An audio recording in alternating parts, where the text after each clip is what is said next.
Welcome back. आप सुन रहे हैं अपना कराची एफएम 107 और भले भले एफएम नेटवर्क में आपकी होस्ट, आपकी दोस्त, आपकी अपनी आरजे ज़ोहरा रज़ा हाजिर हो चुकी हूँ मुकम्मल घर में एक दफ़ा फिर से। और जैसे कि मैं सुबह से इस चीज़ का जिक्र कर रही थी कि हमारे साथ गेस्ट मौजूद होंगे, ईएनटी स्पेशलिस्ट, जिनसे हम करने वाले हैं बात। तो जनाब वो आ चुके हैं, मिल लेते हैं। हमारे साथ जो मौजूद हैं इस वक्त है doctor Nabeel Humayun, ENT surgeon है और साथ ही ये हेड ऑफ ईएनटी डिपार्टमेंट भी हैं, जो कि पटेल हॉस्पिटल में होते हैं। अस्सलाम वालेकुम, कैसे हैं आप? वालेकुम अस्सलाम। बहुत बहुत शुक्रिया Zoya, thank you very much. Thank you so much. अच्छा डॉक्टर साहब, मैं ज़रा पहले थोड़ी सी हेयरिंग लॉस के बारे में लोगों को जो है वो इन्फॉर्मेशन देना चाहूँगी कि हमारे यहाँ नॉर्मली देखा जाता है कि लोग अपनी सेहत का बिल्कुल भी ख्याल नहीं रखते हैं और सेहत को इतनी ज़्यादा प्रायोरिटी नहीं दी जा रही होती है हमारे यहाँ अमूमन। और इसकी वजह से क्या होता है, सम टाइम कुछ लोगों को हेयरिंग का प्रॉब्लम भी होता है, इशू होता है, और उसको निग्लेक्ट कर दिया जाता है। तो इसी टॉपिक पे आपको बुलाया भी है, हमारा टॉपिक भी यही है, क्योंकि अभी हम ईएनटी के हवाले से आपके आने से पहले डिस्कस कर रहे थे कि लोगों को प्रॉब्लम होती है, नोज़ का प्रॉब्लम है, गले का प्रॉब्लम है, कान का प्रॉब्लम है। लेकिन ये भी एक बहुत संगीन इशू है जिस पे हम आज बात करने वाले हैं। तो कुछ सवालात हैं मेरे आपसे जो मैं चाहूँगी कि आप मुझे इसके जवाब ज़रूर दें। जो हमारे लिसनर्स हैं वो ज़ाहिर है सुनना भी चाहते हैं, इन्फॉर्मेशन मिलती है उनसे। तो सवाल मेरा आपसे पहला यही है कि आप मुझे सिर्फ इस चीज़ के बारे में सबसे पहले बता दीजिए कि कुछ लोगों को ये हियरिंग लॉस का प्रॉब्लम होता है, तो ये कौन से एज ग्रुप में शुरू होता है? अच्छा, हियरिंग लॉस एक्चुअली किसी भी एज ग्रुप में हो सकता है। ओके। ये बिल्कुल जो एक पैदा बच्चा है उससे लेके और फिर ये जवानी में और फिर उसके बाद बुढ़ापे में। तो मतलब ये कि ये किसी भी एज ग्रुप में हो सकता है। जो सबसे ज़्यादा जो लोग इसके अफेक्टिंग हैं, यानी हम्म। मैं ये कहूँ कि हेयरिंग लॉस की वजह से जिनकी ज़िंदगी सबसे ज़्यादा मुतासर होती है वो एक्सट्रीम्स ऑफ एज ग्रुप है। ओके। इसका मतलब ये हुआ कि वो लोग जो अपने बुढ़ापे में, वो उनकी quality of life hearing loss की वजह से सबसे ज़्यादा इफ़ेक्ट होती है। हम्म। और फिर वो जो बिल्कुल बच्चे हैं, यानी बिल्कुल पैदा बच्चे हैं, उनमें उनमें तो इनफैक्ट ये इस हद तक इफ़ेक्ट हो जाती है कि वो ना सिर्फ ये कि सुन नहीं पाते, बल्कि वो क़ुव्वत गोयाई यानी बोलने की सलाहियत से भी क्योंकि सुना ही नहीं है महसूस हो उन्होंने, जाते हैं। ज़ाहिर है कि इर्द-गिर्द अपने वालिदैन को, करीब-करीब लोगों को देखते हैं बात करते हुए, जब वो सुन ही नहीं पा रहे हैं तो वो बोलेंगे ही जी, क्या? बिल्कुल ऐसे ही है। तो वो तो समझिए एक सोशल डायलेमा बन जाता है वो। हुँ। अदरवाइज़ ये किसी भी एज ग्रुप में हो सकता है, हो सकता है ये डेफ़िनेटली। ट्रॉमा की वज़ह से भी हो सकता है कि किसी किस्म का कोई ट्रॉमा हो अगर। हाँ, बिल्कुल इसकी इसकी वजूहात तो मतलब कई एक हैं। हुँ। जिसमें कान में कोई चोट लगे। हुँ। अब ट्रॉमा भी 2 तरह का हो सकता है। एक तो हुँ। ये कि कोई बज़ाहिर कोई चोट लग गई, जैसे कोई ओके। एक्सीडेंट हो गया। हुँ। और दूसरा ट्रॉमा ये हो सकता है कि कोई बहुत ऊँची आवाज़ अ, कान में पड़ी, ये भी एक ओके। ट्रॉमा है। ओके। तो ये जिसमें ऑब्वियसली बज़ाहिर कोई चोट नहीं लगी, कुछ नहीं लगी, लेकिन इससे भी सुनाई मुतासिर इनफैक्ट इस हद तक हो सकती है कि बिल्कुल ख़त्म भी हो सकती ओके। है। और ट्रॉमा में जो एक बहुत कॉमन ट्रॉमा है, जो सबसे ज़्यादा हमारे यहाँ होता है, वो होता है जब कान आप अपना किसी कॉटन बड से या एग्ज़ैक्टली। इस तरह की किसी चीज़ से साफ़ करने की कोशिश करते हैं। तो कहने को तो ये कुछ भी नहीं है, और मरीज़ हमारे पास आते हैं, वो कहते हैं नहीं जी डॉक्टर साहब, ऊपर-ऊपर से किया था। अपैरेंटली पता ही नहीं होता उनको कि इस ऊपर-ऊपर से में भी वो अपनी सुनाई का नुकसान कर सकते हैं। कर सकते हैं। दूसरा मेरे ख़्याल से हैंड्स फ्री की वज़ह से भी आप जब बहुत लाउड म्यूज़िक सुन रहे होते हैं, तो उसकी वज़ह से भी आपको बहुत से ऐसे लोग देखे हैं मैंने, जिनको, क्योंकि वो ऊँचा बोल रहे होते हैं तो उससे अंदाज़ा आपको, कि अगर आप किसी पहले के ज़माने में अगर जाएँ, तो जब पीटीसीएल पे कॉल आती थी, तो उस दौर में होता ये था कि लोग क्योंकि बाहर से कॉल करते तो उन्हें उनकी आवाज़ नहीं आ रही होती थी, तो वो बहुत लाउड बोलते थे। तो शायद ये एक रीज़न भी होता है कि आप हैंड्स फ्री वगैरह यूज़ कर रहे होते हैं, लगातार आपके हैंड्स फ्री आपके कान में मौजूद होते हैं, आप सोते वक्त भी उन हैंड्स फ्री को या ईयरबड्स को यूज़ कर रहे होते हैं। तो ये भी क्या बेसिक रीज़न है हेयर लॉस का? जी, जैसे मैंने आपको कहा कि ट्रॉमा एक नॉइज़ ट्रॉमा भी है, कि हम्म। अगर ऊँची आवाज़ आप सुन रहे हैं। जब हैंड फ्री में प्रॉब्लम ये होती है कि जब हमने हैंड फ्री लगाया हुआ है, या हमने इनफैक्ट हेडफ़ोन भी लगाया हुआ है, हम्म। तो हम आस-पास की आवाज़ हमें नहीं आ रही होती। तो एक कान का एक नॉर्मल मैकेनिज़्म है जो ऊँची आवाज़ को और मिली-जुली आवाज़ों को कंट्रोल करता है। तो जब सिर्फ़ एक तरह की आवाज़ आ रही होती है, तो उसकी इंटेंसिटी कान ये चाहता है कि बहुत कम हो। हम्म। लेकिन हैंड फ्री में हम लगाते इसलिए हैंड फ्री है कि हमें म्यूज़िक जो है वो ऊँचा सुनाई दे और हम अच्छा सुनें। और ज़ाहिर-सी बात है, ये एक वो फ़ॉर्म ऑफ ट्रॉमा है जो कि नॉइज़, यानी कान की उस कैपेबिलिटी से ज़्यादा आवाज़ जो उसे दी दी जा रही है, उससे कान को नुकसान पहुँच रहा है। क्योंकि कान एक हद तक इंटेंसिटी बर्दाश्त कर सकता कर है, सकते उससे ऊपर नहीं करेगा। अब आपने हैंड फ्री लगा लिया तो अब कान की जो अपनी सेफ्टी मैकेनिज्म्स है ना, वो भी काम नहीं कर रहे होते उस वक्त। तो एक्चुअली आपको हैंड फ्री को बहुत प्रॉपरली, अब जो नए फ़ोन्स आते हैं उनमें तो बाकायदा मार्क हो जाता है कि अगर आप उससे ऊपर जाएंगे तो वो खुद ही कह देता है कि जी आप उस अनसेफ उस पे जा नॉट रहे हैं। Safe for you.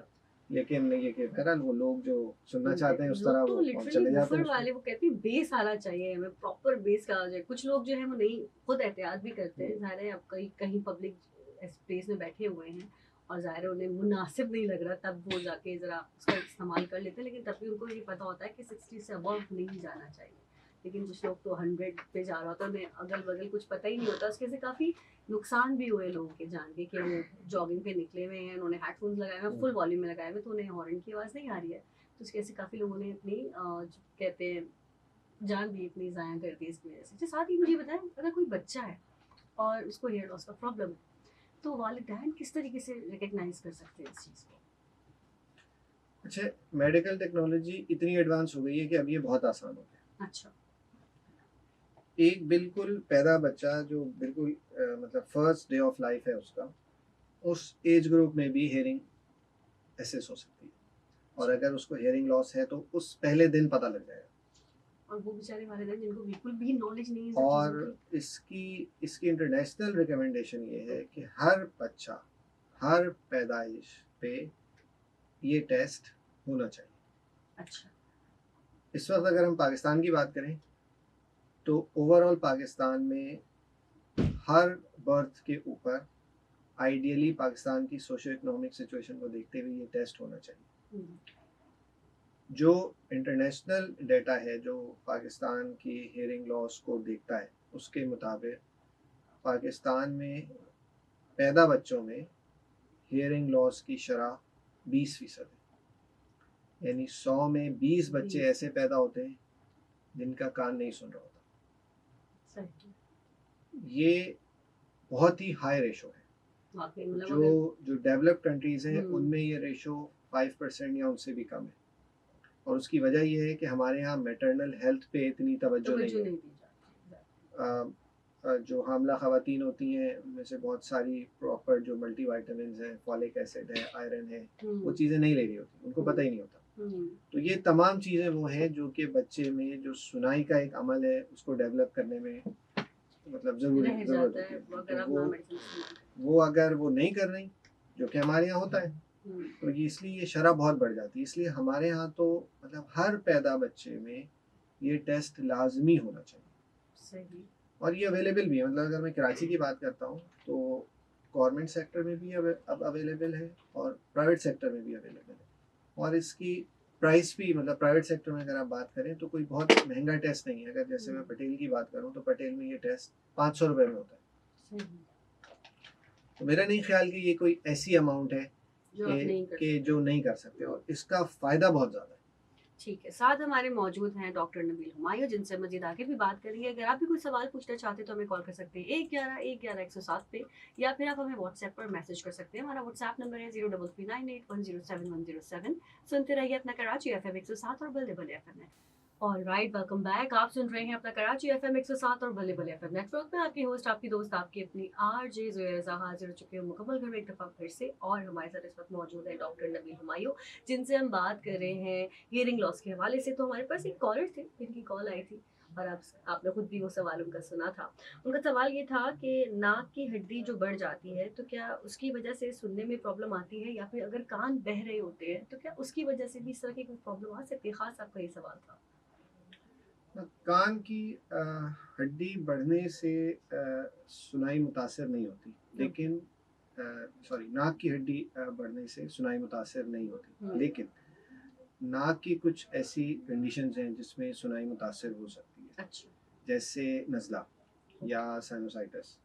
तो ये वो कंडीशंस हैं जो कि अगर प्रॉपरली ट्रीट ना हो, और सिंपल एलर्जी, नाक की एलर्जी की वजह से जो नज़ला होता है, इनफैक्ट ये भी अगर प्रॉपरली ट्रीट ना हो तो ये भी सुनाई को मुतासर कर सकता है। ओके। इसी तरह जब कान बहरा होता है, इसका मतलब ये है कि कान इन्फेक्टेड है, यानी उसमें कोई इन्फेक्शन है। और अगर ये बार बार हो रहा हो, यानी एक दफ़ा हुआ, आपने उसे दवा दी, एंटीबायोटिक दी, वो ठीक हो गया, महीने बाद 2 महीने बाद फिर हो गया और ये रिपीटेडली हो रहा है, तो वो जो जरासीम जो कान के अंदर जाके इन्फेक्शन कर रहे हैं वो सुनाई के सिस्टम को बहुत सिवियरली मुतासर कर सकते हैं और उससे सुनाई की जो नर्व है एक्चुअली वो डैमेज हो सकती है। सही है। और ये इस तरह का हियरिंग लॉस हो जाता है जो कि रिकवरेबल भी नहीं है। ओके। तो इसलिए अगर किसी का कान बार बार बह रहा है तो उसको बहुत सीरियसली इसको लेके उसकी प्रॉपर ट्रीटमेंट लेनी लाजमी चाहिए। डॉक्टर के पास जाइए जी। और किसी ऐसे किसी डॉक्टर के पास नहीं जाए, किसी ईएनटी स्पेशलिस्ट के पास ही जाइए हाँ ताकि बिल्कुल, उसमें। क्योंकि आप जब वो आप जो आपके जनरल फिजिशियंस होते हैं हम्म, उनको दिखाते हैं, वो एंटीबायोटिक दे देते हैं, हम्म, उससे ऑब्वियसली जरासीम वक्ती तौर पे मर जाते हैं और हम्म, कान ठीक हो जाता है। हम्म, लेकिन वो ऑब्वियसली ये नहीं समझ पाते और ये नहीं समझ सकते एक्चुअली कि ये बार बार क्यों हो रहा है। हम्म, तो अगर ये बार बार हो रहा है तो आइडियली तो उनको ही रेफ़र कर देना चाहिए हम्म, कि अगर वो नहीं रेफ़र कर रहे हैं तो पेशेंट को खुद सोचना चाहिए कि मैं एक स्पेशलाइज्ड ओपिनियन ले लूँ कि ये चीज़ हम्म, क्यों मुझे बार बार हो रही हम्म। साथ ही हमारे पास एक व्हाट्सएप पे मैसेज आया था सलमा का, वो कह रही थी कि मैं आपसे ये बात पूछ लूँ कि उनकी बहन है, वो बहुत ऊंचा सुनती है, मतलब अगर वो आस्तीगी से बात करें तो नहीं सुन पाती है उनकी बहन, और छोटी है काफ़ी। तो ऐसी सूरत में वो क्या कर सकती हैं, क्या इसमें रहनुमाई आप कर सकते हैं उनकी? है। अच्छा, अब जैसे कि मैंने शुरू में भी बात की थी कि हम्म, ये एज डिपेंडेंट है, हम्म, किस एज में हो रहा है। तो हम्म, एक तो ये बहुत इम्पोर्टेंट है हम्म, कि वो कितनी, अब जैसे आपने कहा वो छोटी है तो मैं उससे ये अज्यूम करूँगा कि प्रॉब्ली स्कूल गोइंग एज होगी। हम्म, तो अगर तो ये स्कूल गोइंग एज है तो सबसे पहले जो चीज़ की जा सकती है कि अगर कान में और कोई प्रॉब्लम नहीं है और सिर्फ सुनाई का मसला है तो उसके यानी सुनाई से रिलेटेड कुछ स्पेसिफिक टेस्ट होते हैं वो करे जाए। वो करके ये देखा जाए कि आया सुनाई की नस का प्रॉब्लम है या फिर और कोई मसला है।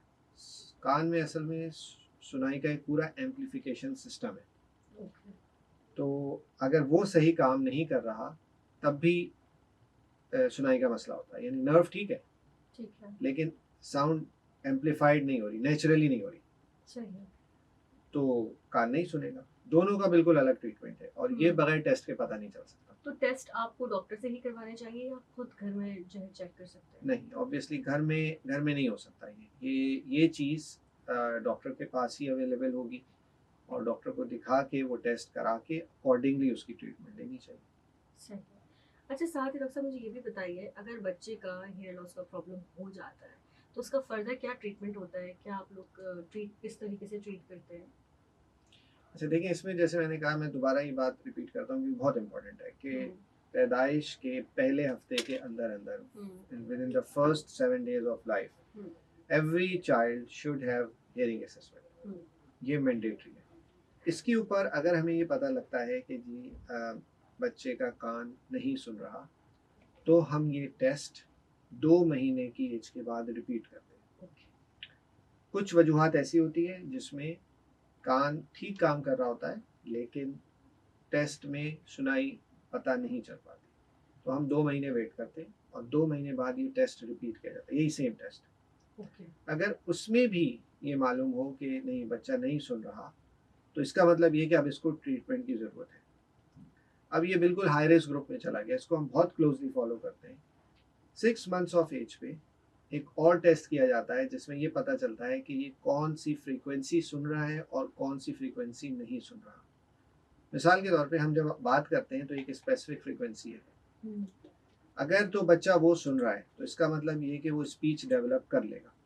सही, लेकिन अगर बच्चा वो फ्रीक्वेंसी नहीं सुन रहा तो फिर इसका मतलब ये कि वो अब बोलेगा भी नहीं। ओके, तो ये टेस्ट होता है 6 महीने की उम्र पे और अगर ये पता लगा कि बच्चा स्पीच फ्रीक्वेंसीज नहीं सुन रहा तो इसको इमीडिएटली हेयरिंग एड दिया जाता है, उसकी स्पीच थेरेपी शुरू की जाती है और उसको असिस किया जाता है फॉर फर्दर सर्जिकल ट्रीटमेंट अच्छी जो कि सर्जरी, कॉक्लियर इम्प्लांट कहलाते हैं। ओके, जी, और जिस ट्रीटमेंट का आउटकम 100% सक्सेस है अच्छा, 100% उन सक्सेस होता है। पेशेंट्स में जो कि इसके एलिजिबल है। अच्छा, तो सर मुझे ये भी बताइए कि क्या ये तमाम बच्चों के लिए सूटेबल रहता है या कभी कोई डिफिकल्टी आती है? हाँ, ये जैसे मैंने कहा कि 6 महीने की उम्र के बाद वो बच्चे जो स्पीच फ्रीक्वेंसी भी नहीं सुन रहे, ये सर्जरी उनके लिए होती है। लेकिन ऑब्वियसली आप एकदम से 6 महीने पे इमीडिएटली सर्जरी नहीं कर सकते, क्योंकि उसका एक पूरा प्रॉपर वर्कअप होता है, वो करना पड़ता है, जिसमें 2-3 महीने, 4 महीने, 6 महीने भी लग सकते हैं। तो इस दौरान में आप सबसे पहले हेयरिंग एड दे देते हैं, ताकि जो भी उसकी नेचुरल हेयरिंग है, उसकी बेसिस पर वो जो भी सुन सकता है वो सुने।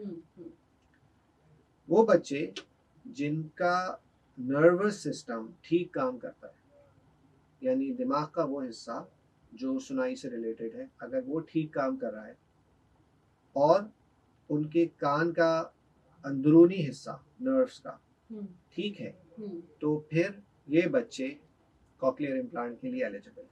लेकिन वो जिनके दिमागी तौर पे वो हिस्सा ठीक काम नहीं कर रहा, तो उनमें ऑब्वियसली ये सर्जरी करने से भी फायदा नहीं। तो उसके लिए टेस्ट वगैरह होते होंगे लास्ट में? जी हाँ, उसके लिए टेस्ट होते हैं, जिसमें जैसे सीटी स्कैन है, एमआरआई है, ये सब किया जाता है, जिससे ये पता लगता है। लेकिन अमूमी तौर पे बच्चों में ये प्रॉब्लम नहीं होती और अक्सर बच्चे कॉक्लियर इम्प्लांट के लिए एलिजिबल होते हैं। इफेक्टिव होता है क्या ये कॉक्लियर?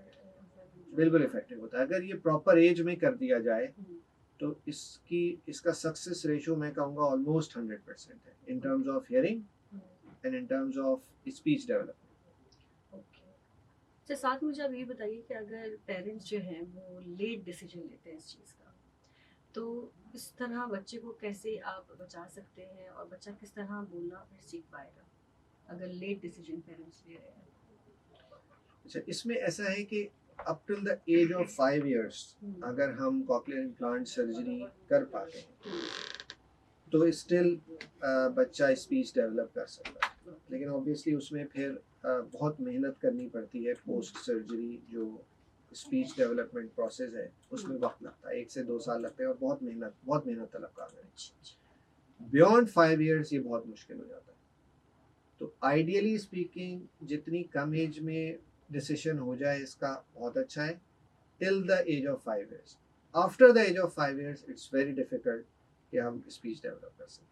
तो जनाब हमारे साथ मौजूद थे डॉक्टर हुमायूं, जिनसे हम बात कर रहे थे हेयर लॉस के हवाले से, और उम्मीद यही है कि आप लोगों को काफ़ी हद तक जो है इसकी नॉलेज मिल चुकी होगी। और साथ ही मैं डॉक्टर हुमायूं का भी जो है शुक्रिया अदा करूँगी कि आप आए, आपने अपना कीमती वक्त दिया। कुछ आखिरी अल्फाज कहना चाहेंगे आप? बस मैं ये कहना चाहता हूँ कि सुनाई एक बहुत अहम जुज़ है और इससे न सिर्फ आपकी अपनी लाइफ बल्कि आसपास आपके जो दूसरे लोग हैं उनकी भी ज़िंदगी मुतासिर हो रही होती है। तो इसलिए इसका बहुत ख्याल रखिए और जहाँ आपको ये महसूस हो कि आपके कान में कोई प्रॉब्लम है और जो सॉर्ट आउट नहीं हो रहा, तो बराए मेहरबानी स्पेशलिस्ट ओपिनियन ज़रूर ले लीजिए। तो जनाब इंशाल्लाह आपसे फिर मेरी मुलाकात होगी कल के रोज़, मतलब बुध को, और इंशाल्लाह फिर हम डिस्कशन करेंगे किसी नए टॉपिक पे। तब तक के लिए इजाज़त दीजिए अपनी होस्ट, अपनी दोस्त, अपनी आरजे ज़ुहैर रज़ा को। आप सुन रहे हैं अपना कराची FM 107 और बल्ले बल्ले FM नेटवर्क। अल्लाह हाफ़िज़।